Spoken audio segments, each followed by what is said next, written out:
Monsieur Boucher, voilà un des grands projets de ce mandat dans le catalogue. Il s'agit de la piétonisation du centre-ville. Alors je vous laisse présenter cet élément du catalogue. Oui. Bon, donc dans ce catalogue, il y a effectivement cette action extrêmement importante qui, j'espère, est partagée. J'ai cru le comprendre lors de la commission d'urbanisme qui s'est tenue, dans le but d'avoir une profonde amélioration de la qualité de notre centre-ville, en lien bien sûr avec la deuxième phase du tram. Je voudrais juste dire que c'est un projet qui me semble très attendu et ça me l'a été confirmé cet après-midi suite à l'enquête d'usage et de terrain qui a été faite par notre bureau et qui nous accompagne et qui exprime qu'il y a beaucoup d'attentes dans cette extension de piétonisation et de réaménagement du centre-ville. Donc c'est un projet complexe, parce que c'est d'une grande complexité, mais un projet qui est tout à fait enthousiasmant. Voilà. Donc ça sera la complexité et l'enthousiasme qui va nous mener jusqu'à la réalisation de ce projet, du moins une partie de ce projet dans le mandat, puisque cette action sera longue dans le temps et concernera plusieurs phases. La phase qui nous intéresse là, à l'heure actuelle, est plutôt la première phase, c'est-à-dire celle qui est on dit horizon 2025, c'est-à-dire horizon donc de la deuxième tranche du tram en fonctionnement.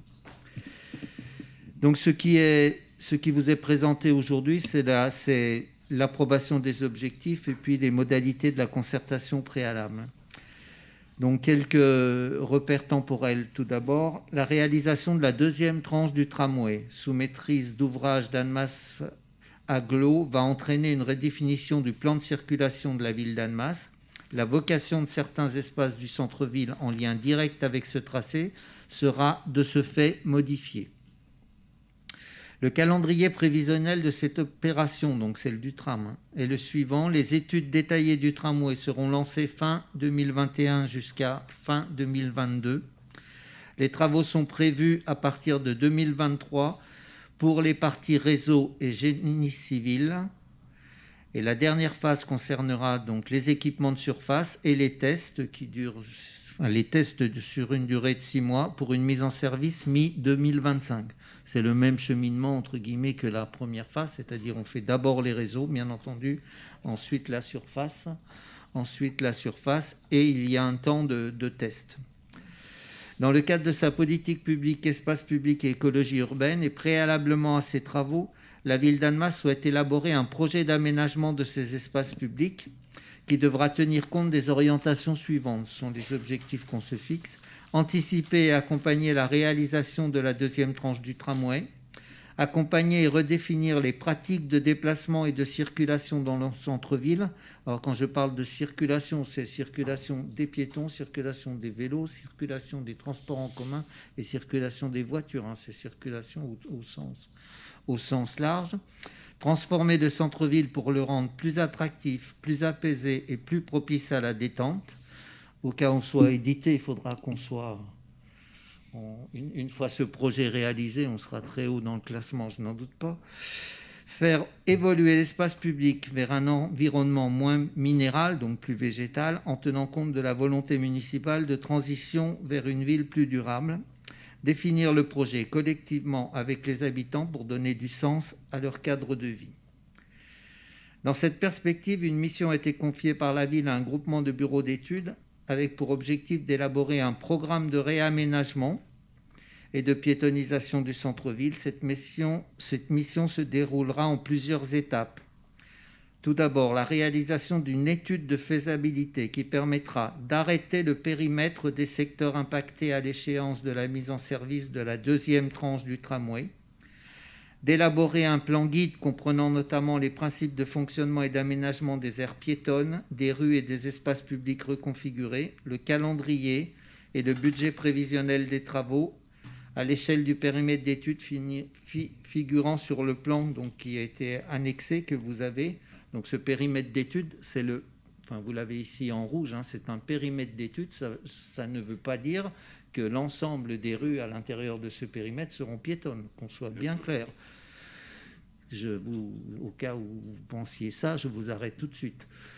Donc il y aura des rues piétonnes, il y aura des rues en zone de rencontre, il y aura des rues en zone 30, mais c'est le périmètre impacté. J'ai perdu où j'en étais. D'élaborer un plan guide comprenant notamment les principes de fonctionnement et d'aménagement des aires piétonnes, des rues et des espaces publics reconfigurés, le calendrier, je l'ai déjà dit je crois, le budget prévisionnel des travaux à l'échelle du périmètre d'études figurant sur le plan annexé à la présente délibération. Une assistance à la maîtrise d'ouvrage pour la mise en œuvre des aménagements à l'horizon 2025 qui comprendra l'organisation d'un travail participatif avec les différents acteurs de la ville, citoyens, commerçants, l'élaboration du programme de l'opération et du dossier de consultation en vue du choix d'un maître d'œuvre. La superficie de la zone retenue pour l'extension de l'aire piétonne représente à elle seule près de 3000 m². Cela implique donc que le projet de réaménagement et de piétonnisation du centre-ville doit être soumis à la procédure de concertation préalable telle que définie par le Code de l'urbanisme. La concertation préalable a pour objectif d'associer les usagers, les commerçants, les associations locales à la réalisation du projet. Les modalités de concertation soumises à l'approbation du conseil municipal doivent permettre au public, pendant une durée suffisante avec des moyens adaptés, d'accéder aux informations relatives au projet et de formuler des observations et propositions. Les modalités suivantes sont proposées. Donc une durée de concertation de 2 mois, mise à disposition du public d'un dossier représentant l'état des lieux, les enjeux et objectifs et les principes envisagés du projet.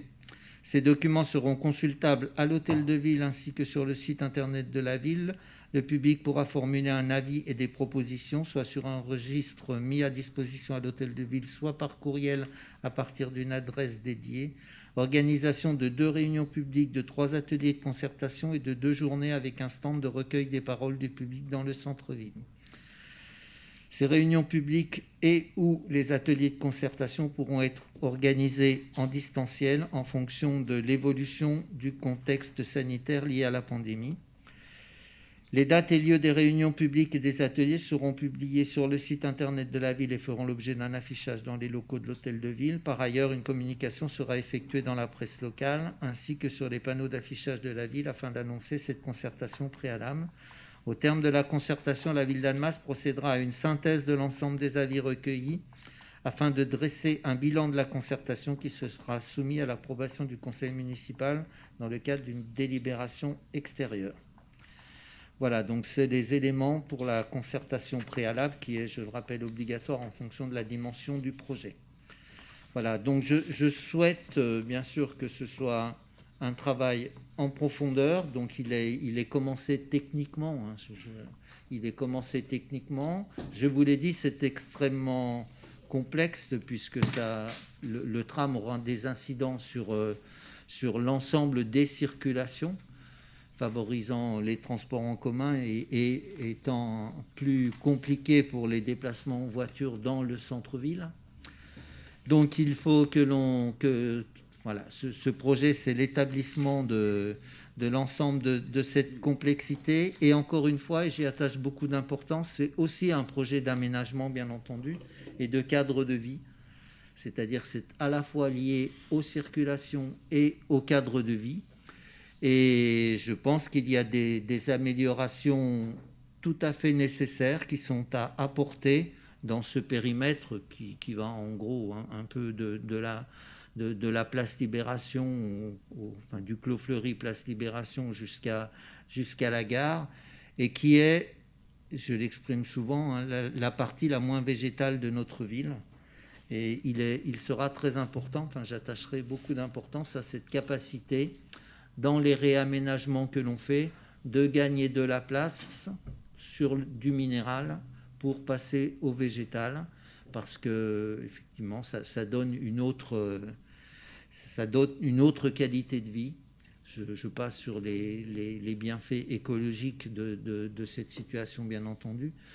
Et donc, je pense que nous allons vers une transformation extrêmement positive de notre centre-ville, qui est attendue. Le tram, bien entendu, reconfigurera sur son tracé les choses, puisqu'on est de façade en façade. Enfin, vous avez vu ce qui s'est passé entre la rue de Genève telle qu'elle était avant et telle qu'elle est maintenant, la rue du Parc telle qu'elle était avant et telle qu'elle est maintenant. Eh bien, nous avons cette épine dorsale, donc, qui va structurer d'une manière nouvelle notre ville. Et donc, c'est tout cet accompagnement qui est à mener. Et je pense que l'on ira vers un projet que je souhaite partager, que je souhaite concerter et que je souhaite réussir, tout en sachant, bien entendu, qu'il y a, pour réaliser ce projet, des travaux, bien entendu, qui sont des travaux lourds, et que nous serons très attentifs à la conduite de ces travaux. Je pense qu'on a eu au niveau de l'agglomération une expérience sur la première tranche du tramway, donc moi je pense c'est conduite. Je ne suis pas le plus objectif sans doute, puisque j'y ai fortement participé, mais je pense qu'elle a été bien conduite d'un point de vue travaux. D'abord, il n'y a pas eu de déplacement de dépassement de coûts, il n'y a pas eu de très gros problèmes.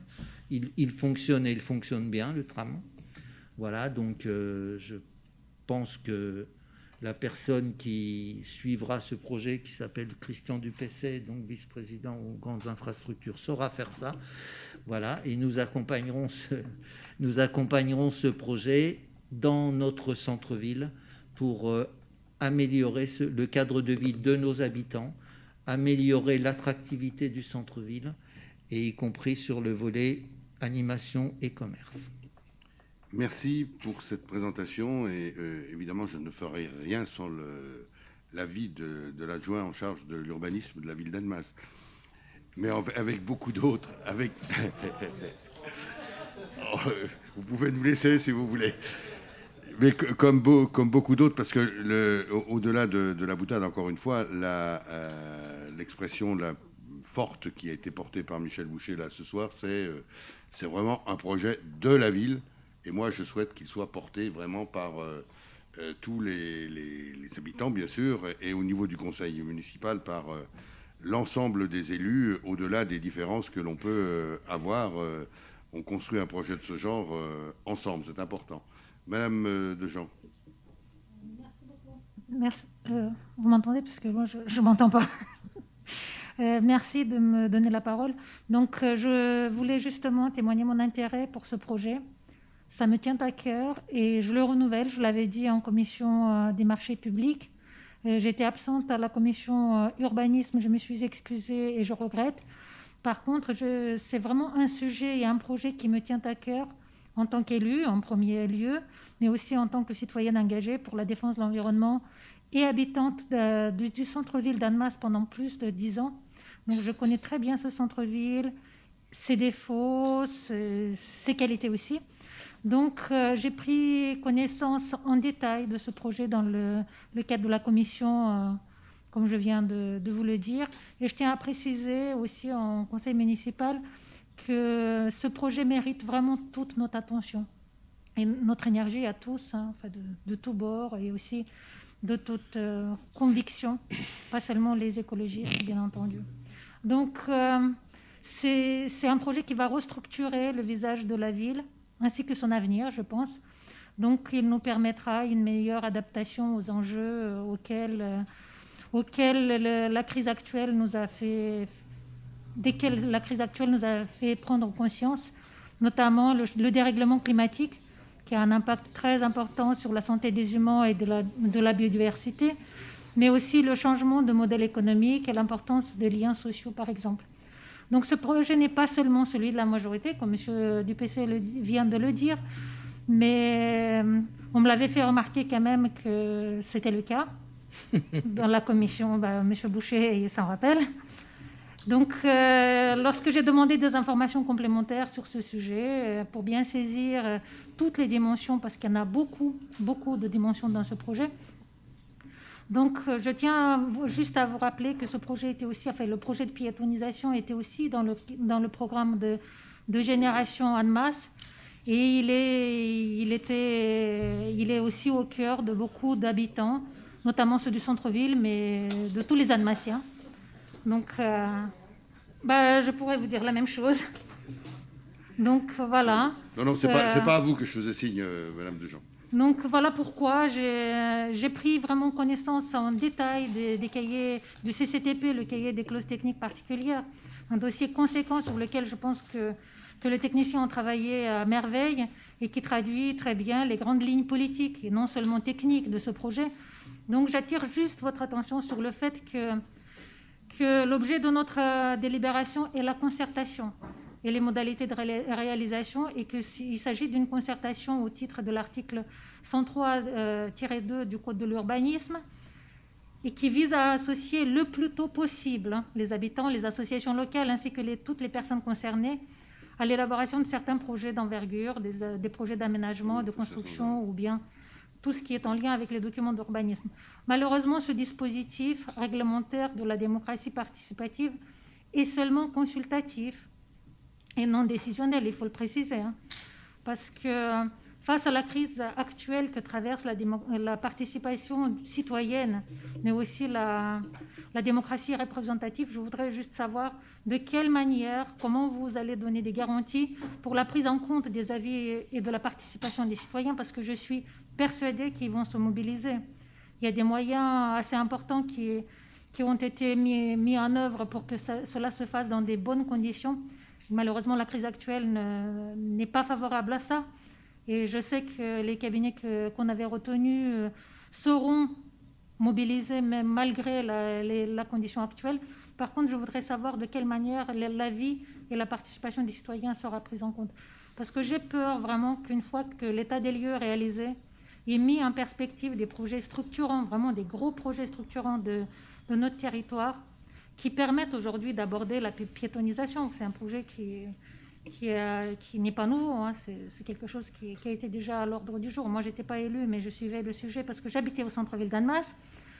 Donc, les habitants de la ville, comme moi d'ailleurs, vont réaliser qu'ils ne sont pas associés en amont, mais pas en amont le plus tôt possible, mais presque en aval pour permettre aux trams de traverser la ville.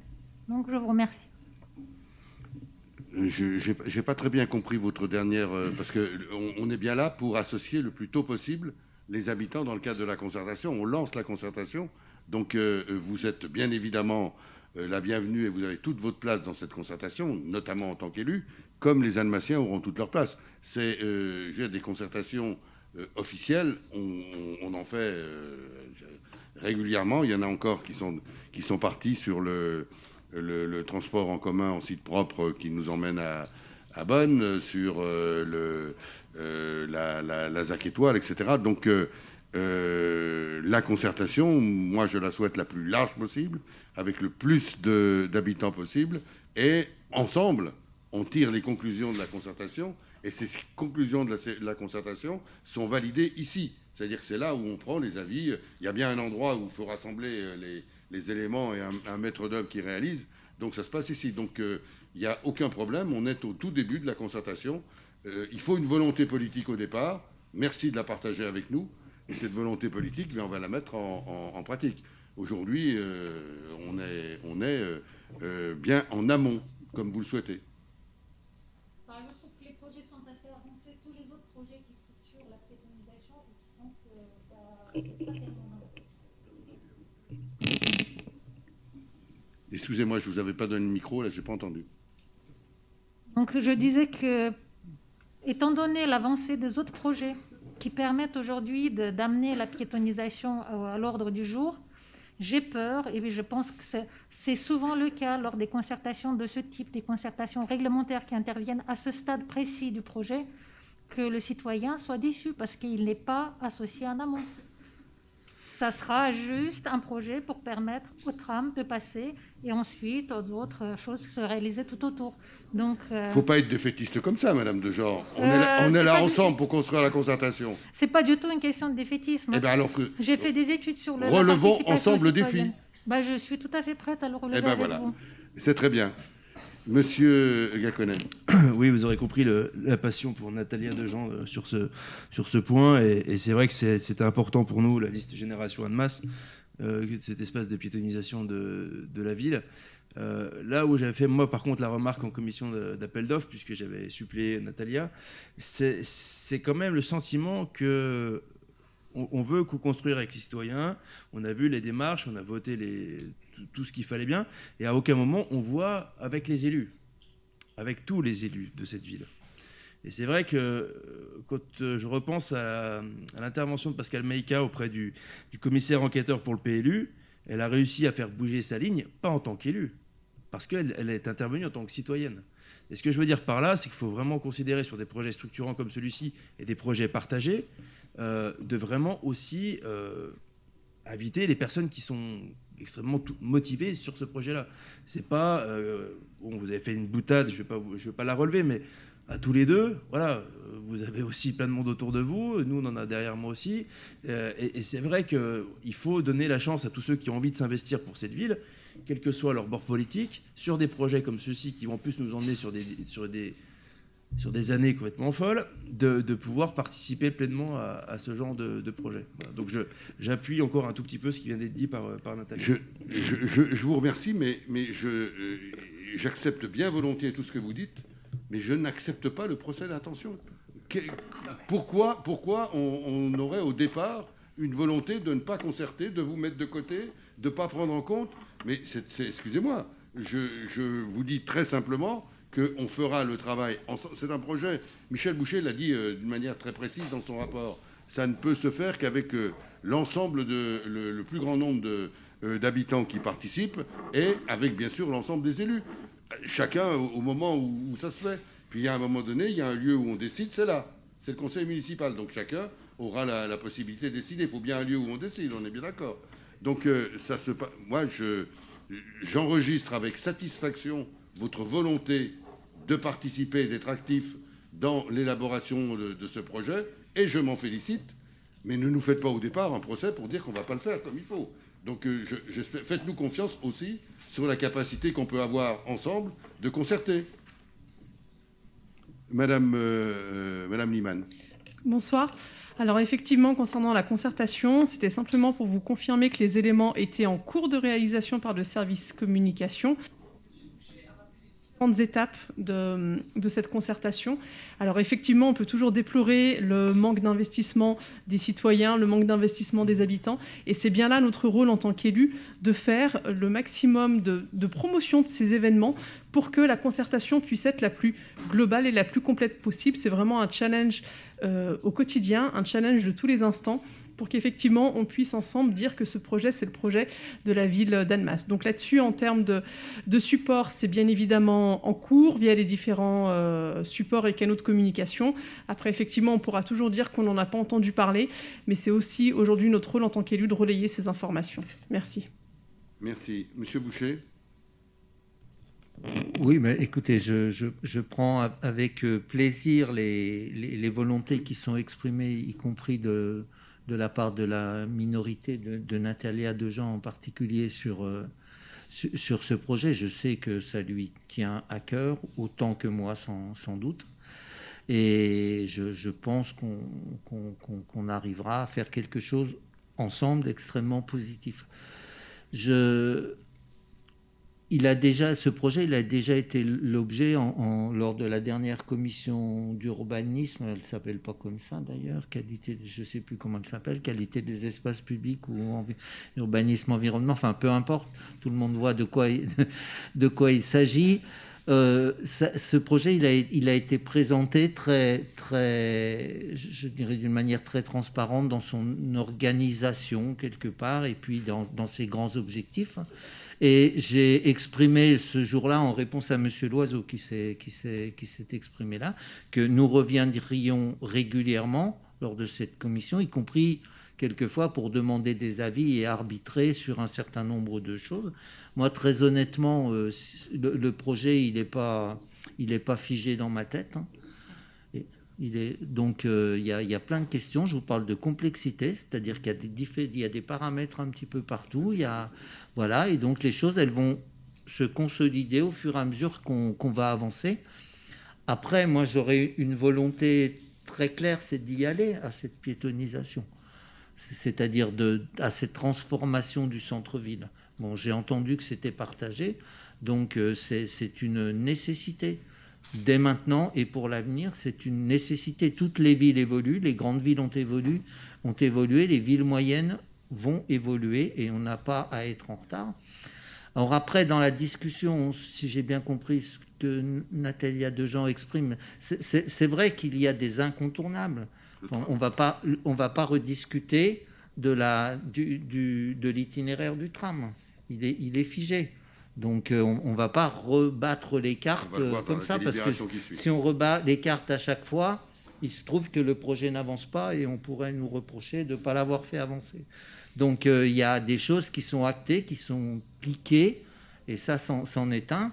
Donc, et ça impose, en termes de circulation, des choses, c'est clair, donc, qui sont absolument incontournables.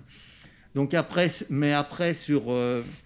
je veux dire, les types de voies, le statut des voies, enfin, il y a du travail à mener. Comme je vous l'ai dit, hein, une voie, elle peut être strictement piétonne.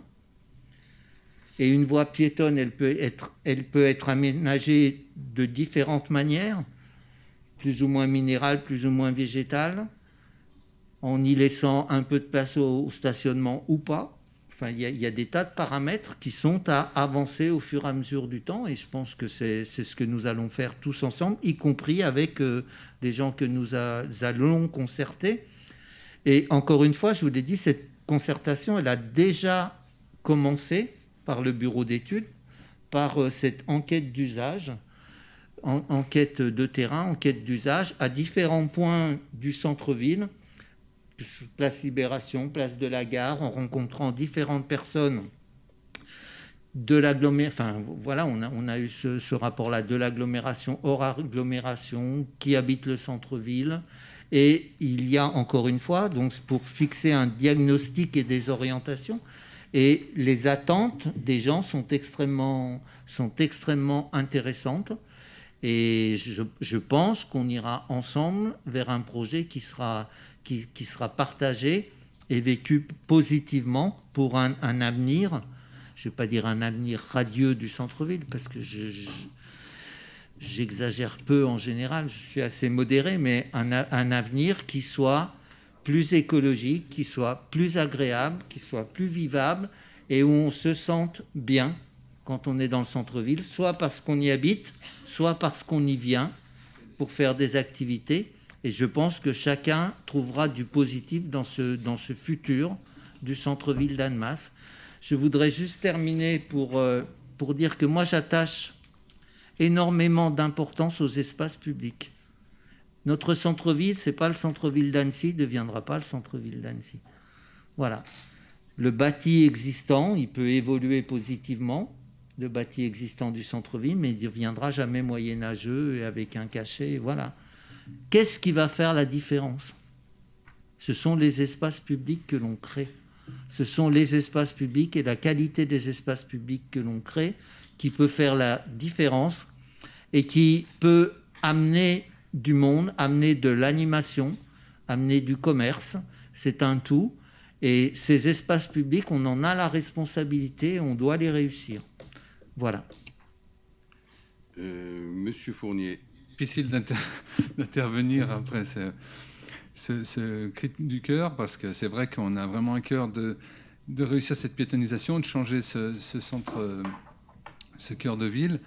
Juste pour revenir en quelques mots sur la concertation, on a vraiment imaginé qu'elle s'active à différents niveaux. En plus, avec les contraintes sanitaires qu'on connaît, où on ne peut pas réunir des gens facilement, on a essayé de contourner le problème, le bureau d'études, tout autant que possible. Donc c'est pour ça qu'il y aura des petits stands qui vont se déplacer. C'est pour ça qu'on essaye vraiment de recueillir des témoignages, mais aussi des volontaires. Il y a des réunions publiques. Alors, M. Gacon est désolé, mais sans élus.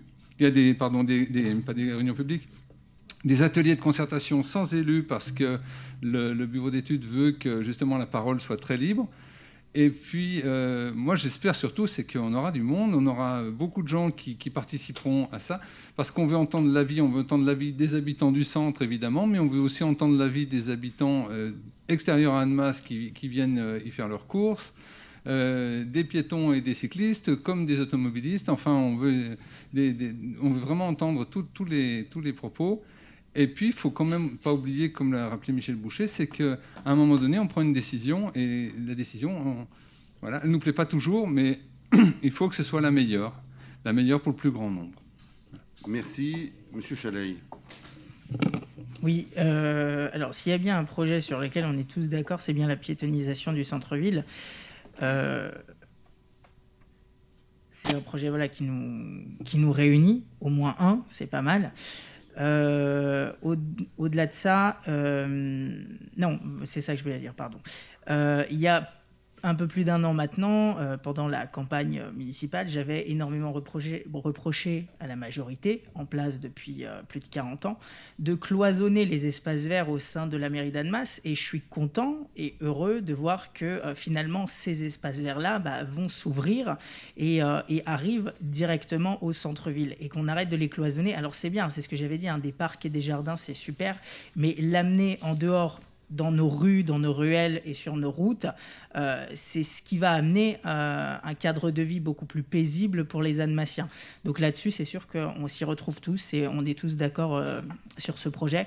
Après, oui, il y a pas mal de questions qui vont être soulevées. La circulation, parce qu'on voit que ça reste une grosse zone et une zone sur laquelle les voitures circulent aujourd'hui.